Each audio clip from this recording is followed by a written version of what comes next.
The Enchiridion by Epictetus, written 135 ACE, translated by Elizabeth Carter. 1. Some things are in our control and others not. Things in our control are opinion, pursuit, desire, aversion, and in a word, whatever our own actions. Things not in our control are body, property, reputation, command, and in one word, whatever are not our own actions. The things in our control are by nature free, unrestrained, unhindered. But those not in our control are weak, slavish, restrained, belonging to others. Remember then that if you suppose that things which are slavish by nature are also free, and that what belongs to others is your own, then you will be hindered. You will lament. You will be disturbed. You will find fault both with gods and men. But if you suppose that only to be your own which is your own, and what belongs to others such as it really is, then no one will ever compel you or restrain you. Further, you will find fault with no one or accuse no one. You will do nothing against your will. No one will hurt you. You will have no enemies, and you'll not be harmed. Aiming, therefore, at such great things, remember that you must not allow yourself to be carried, even with a slight tendency, towards the attainment of lesser things. Instead, you must entirely quit some things, and for the present postpone the rest. But if you would both have these great things along with power and riches, then you will not gain even the latter, because you aim at the former too. You will absolutely fail of the former, by which alone happiness and freedom are achieved. Work, therefore, to be able to say to every harsh appearance, quote, "You are but an appearance, and not absolutely the thing you appear to be," end quote. And then examine it by those rules which you have, and first and chiefly by this, whether it concerns the things which are in our control or those which are not. And if it concerns anything not in our control, be prepared to say that it is nothing to you. 2. Remember that following desire promises the attainment of that which you are desirous, and aversion promises the avoiding that to which you are averse. However, he who fails to obtain the object of his desire is disappointed, and he who incurs the object of his aversion, wretched. If then you confine your aversion to those objects only which are contrary to the natural use of your faculties, which you have in your own control, you will never incur anything to which you are averse. But if you are averse to sickness or death or poverty, you will be wretched. Remove aversion then from all things that are not in our control, and transfer it to things contrary to the nature of what is in our control. But, for the present, totally suppress desire. For if you desire any of the things which are not in your own control, you must necessarily be disappointed, and of those which are, and which it would be laudable to desire, nothing is yet in your possession. Use only the appropriate actions of pursuit and avoidance, and even these lightly, and with great gentleness and reservation. 3. With regard to whatever objects give you delight, are useful, or are deeply loved, remember to tell yourself of what general nature they are, beginning from the most insignificant things. If, for example, you are fond of a specific ceramic cup, remind yourself that it is only ceramic cups in general of which you are fond. Then, if it breaks, you will not be disturbed. If you kiss your child or your wife, say that you only kiss things which are human, and thus you will not be disturbed if either of them dies. 4. When you are going about any action, remind yourself what nature the action is. If you're going to bathe, picture to yourself the things which usually happen in the bath. Some people splash the water, some push, some use abusive language, and others steal. Thus, you will more safely go about this action if you say to yourself, "I will now go bathe and keep my own mind in a state conformable to nature." and in the same manner with regard to every other action. For thus, if any hindrance arises in bathing, you will have it ready to say, "It was not only to bathe that I desired, but to keep my mind in a state conformable to nature, and I will not keep it if I am bothered at things that happen." 5. Men are disturbed, not by things, but by the principles and notions which they form concerning things. Death, for instance, is not terrible, else it would have appeared so to Socrates. But the terror consists in our notion of death, that it is terrible. When, therefore, we are hindered or disturbed or grieved, let us never attribute it to others, but to ourselves, that is, to our own principles. An uninstructed person will lay the fault of his own bad condition upon others. Someone just starting instruction will lay the fault on himself.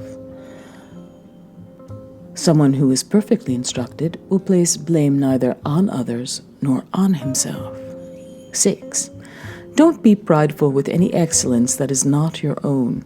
If a horse should be prideful and say, "I am handsome," it would be supportable. But when you are prideful and say, "I have a handsome horse," know that you are proud of what is, in fact, only the good of the horse. What then is your own? Only your reaction to the appearances of things. Thus, when you behave conformably to nature in reaction to how things appear, you will be proud with reason, for you will take pride in some good of your own. 7. Consider when, on a voyage, your ship is anchored. If you go on shore to get water, you may along the way amuse yourself with picking up a shellfish or an onion. However, your thoughts and continual attention ought to be bent towards the ship, waiting for the captain to call on board. You must then immediately leave all these things. Otherwise, you will be thrown into the ship, bound neck and feet like a sheep. So it is with life. If instead of an onion or shellfish you are given a wife or a child, that is fine. But if the captain calls, you must run to the ship, leaving them and regarding none of them. But if you are old, never go far from the ship, lest when you are called, you should be unable to come in time. 8. Don't demand things that happen as you wish, but wish that they happen as they do happen, and you will go on well. 9. Sickness is a hindrance to the body, but not to your ability to choose, unless that is your choice. Lameness is a hindrance to the leg, but not to your ability to choose. Say this to yourself with regard to everything that happens. Then you will see such obstacles as hindrances to something else, but not to yourself. 10. With every accident, ask yourself what abilities you have for making a proper use of it. If you see an attractive person, you will find that self-restraint is the ability you have against your desire. If you are in pain, you will find fortitude. If you hear unpleasant language, you will find patience, and thus habituated, the appearance of things will not hurry you away along with them. 11. Never say of anything, "I have lost it," but "I have returned it." Is your child dead? It is returned. Is your wife dead? She is returned. Is your estate taken away? Well, and is not that likewise returned? But he who took it away is a bad man. What difference is it to you who the giver assigns to take it back? While he gives it to you to possess, take care of it, but don't view it as your own, just as travelers view a hotel. 12. If you want to improve, reject such reasonings as these. If I neglect my affairs, I'll have no income. If I don't correct my servant, he will be bad. For it is better to die with hunger, exempt from grief and fear, than to live in affluence with perturbation.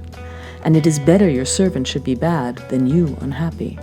Begin therefore from little things. Is a little oil spilt? A little wine stolen? Say to yourself, this is the price paid for equanimity, for tranquility, and nothing is to be had for nothing. When you call your servant, is it possible that he may not come? Or if he does, he may not do what you want, but he is by no means of such importance that it should be in his power to give you any disturbance. 13. If you want to improve, be content to be thought foolish and stupid with regard to external things. Don't wish to be thought to know anything, and even if you appear to be somebody important to others, distrust yourself. For it is difficult to keep both your faculty of choice in a state conformable to nature, and at the same time acquire external things. But while you are careful about the one, you must of necessity neglect the other. 14. If you wish your children, your wife, and your friends to live forever, you are stupid. For you wish to be in control of things which you cannot.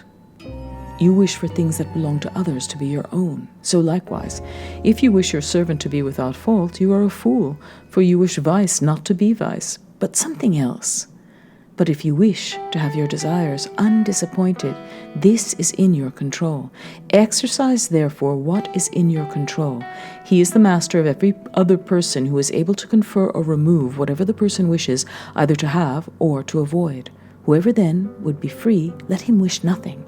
Let him decline nothing, which depends on others, else he must necessarily be a slave. 15. Remember that you must behave in life as at a dinner party. Is anything brought around to you? Put out your hand and take your share with moderation. Does it pass you by? Don't stop it. Is it not yet come? Don't stretch your desire towards it, but wait till it reaches you. Do this with regard to children, to a wife, to public posts, to riches, and you will eventually be a worthy partner of the feasts of the gods. And if you don't even take the things which are set before you, but are able even to reject them, then you will not only be a partner at the feasts of the gods, but also of their empire. For by doing this, Diogenes, Heraclitus, and others like them deservedly became and were called divine. 16. When you see anyone weeping in grief because his son has gone abroad or is dead, or because he has suffered in his affairs, be careful that the appearance may not misdirect you. Instead, distinguish within your own mind and be prepared to say, it's not the accident that distresses this person because it doesn't distress another person. It is the judgment which he makes about it. As far as words go, however, don't reduce yourself to his level, and certainly do not moan with him. Do not moan inwardly either. 17. Remember that you are an actor in a drama, of such a kind as the author pleases to make it. If short, of a short one. If long, of a long one. If it is his pleasure you should act a poor man, a cripple, a governor, or a private person, see that you act it naturally, for this is your business, to act well the character assigned you. To choose it is another's. When a raven happens to croak unluckily, don't allow the appearance hurry you away with it, but immediately make the distinction to yourself and say, none of these things are foretold to me, but either to my paltry body or property or reputation or children or wife. But to me all omens are lucky, if I will. For whichever of these things happens, it is in my control to derive advantage from it. 19. You may be unconquerable if you enter into no combat in which it is not in your own control to conquer. When therefore you see anyone eminent in honors or power, or in high esteem on any other account, take heed not to be hurried away with the appearance, and to pronounce him happy. For if the essence of good consists in things in our own control, there will be no room for envy or emulation.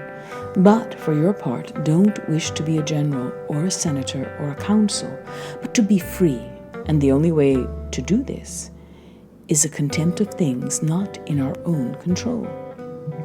20. Remember that not he who gives ill language or blow insults, but the principle which represents these things as insulting.